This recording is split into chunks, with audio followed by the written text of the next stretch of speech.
एक 30 वर्षीय महिला प्रतिभा उर्फ पिंकी प्रजापति जो देवा शहर के इंगोलिया शहर की रहने वाली है। प्रतिभा उज्जैन के एक प्राइवेट कंपनी में जॉब करती है। उसी कंपनी में एक 35 साल का आदमी संजय पाटीदार भी काम करता है, जो उज्जैन शहर के मौलाना गांव का रहने वाला है।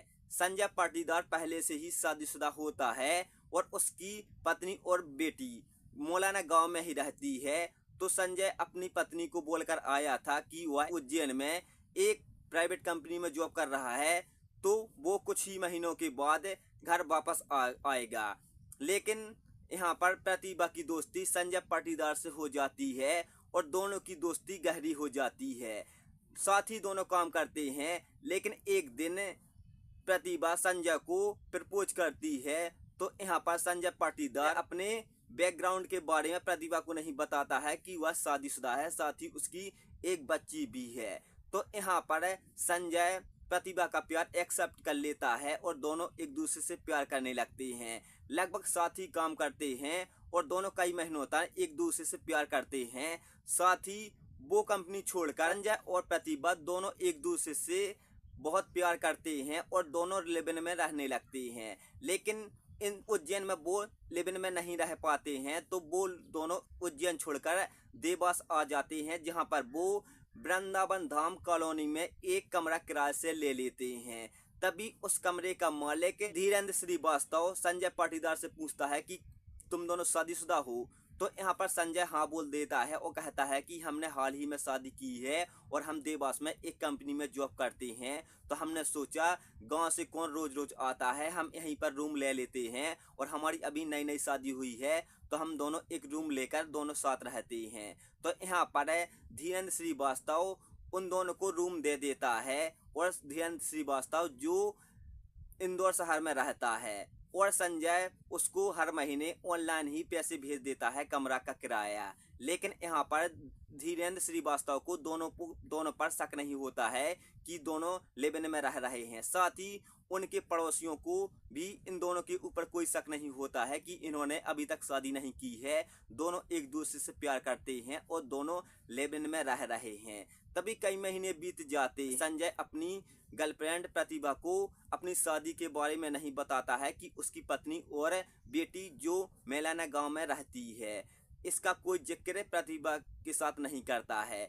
लेकिन एक दिन प्रतिभा संजय से कहती है कि मैं तुमसे शादी करना चाहती हूँ। तो यहाँ पर संजय उसकी बातों को इग्नोर करता है और कई दिनों तक इसकी बातों को इग्नोर करता है। लेकिन एक दिन जिद पर प्रतिभा अड़ जाती है कि संजय मुझे तुझसे शादी करनी है।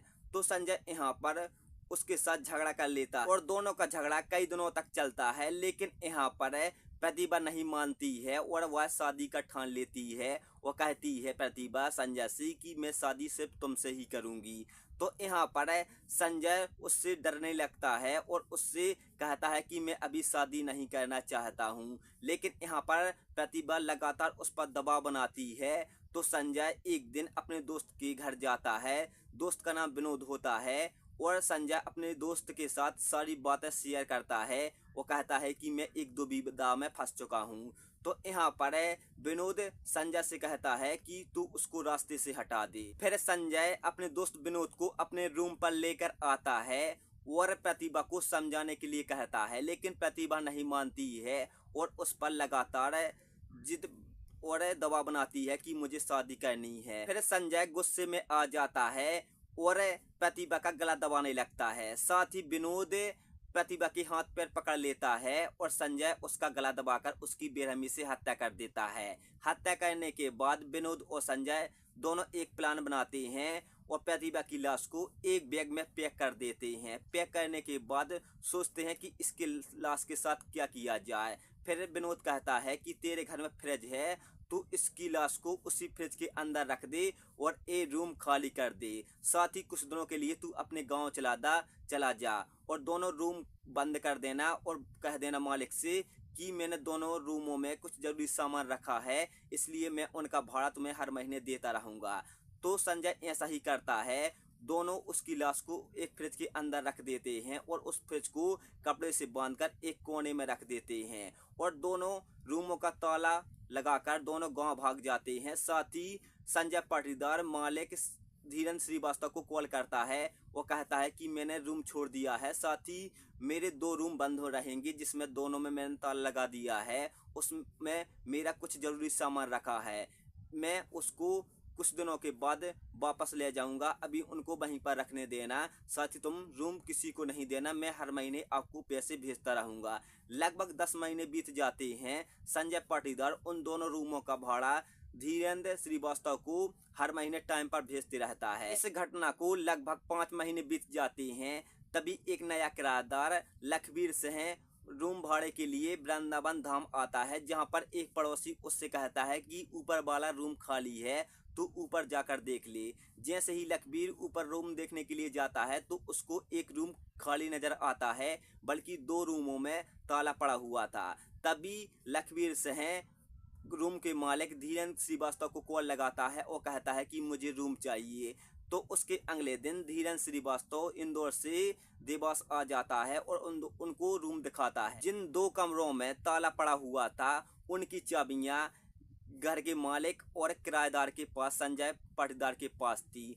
तो यहाँ पर धीरेन्द्र श्रीवास्तव उन दोनों कमरों का ताला खोलता है जिसमें लाइट ऑन थी और फ्रिज चालू था। तो यहाँ पर दोनों कमरे लखबीर सिंह देखता है, लेकिन उसको वो दोनों कमरे पसंद नहीं आते हैं। तो फिर जैसे ही बाहर निकलते हैं तो घर का मालिक धीरेन्द्र श्रीवास्तव उस कमरे की लाइट बंद कर देता है, जिसके कारण फ्रिज भी बंद हो जाता है। तो उसके बगल वाला रूम लखबीर सिंह ले लेता है, लेकिन इसके कई दिन बाद अचानक बदबू आने लगती है। तो एक घटना है 10 जनवरी की, जहां पर रूम का मालिक धीरेन्द्र श्रीवास्तव इंदौर से घर आता है और अपने किराए के रूम को खोलकर देखता है तो उसमें एक फ्रिज मिलता है जिसमें से लगातार बदबू आ रही थी। जैसे ही धीरेन्द्र श्रीवास्तव अपने किराएदारों के साथ उस फ्रिज को खोलता है तो उसमें एक महिला की लाश मिलती है। तो धीरेन्द्र श्रीवास्तव पहचान जाता है कि ये वही महिला है जिसके साथ संजय और ये महिला दोनों रहते हैं। फिर धीरेन्द्र श्रीवास्तव पुलिस को सूचना देता है तो पुलिस मौके पर आती है और लाश को अपने कब्जे में लेकर उसको पोस्टमार्टम के लिए भेज देती है। तो पोस्टमार्टम में पता चलता है कि इस महिला की मौत लगभग 10 महीने पहले हो चुकी थी। तो ये मौत हुई थी जून 2024 में। फिर पुलिस संजय पाटीदार को गिरफ्तार कर लेती है और उससे कई बयान लेती है। तो दोस्तों, ये सच्ची घटना थी मध्य प्रदेश राज्य के देवास जिले के वृंदावन धाम कॉलोनी की, जहां पर एक 30 साल की प्रेमिका अपने 35 साल के प्रेमी के साथ लिव-इन में रहती है। लेकिन एक दिन प्रेमिका प्रेमी के ऊपर शादी का दबाव डालती है। तो यहाँ पर प्रेमी अपने दोस्त के साथ मिलकर अपनी प्रेमिका की बेरहमी से हत्या कर देता है।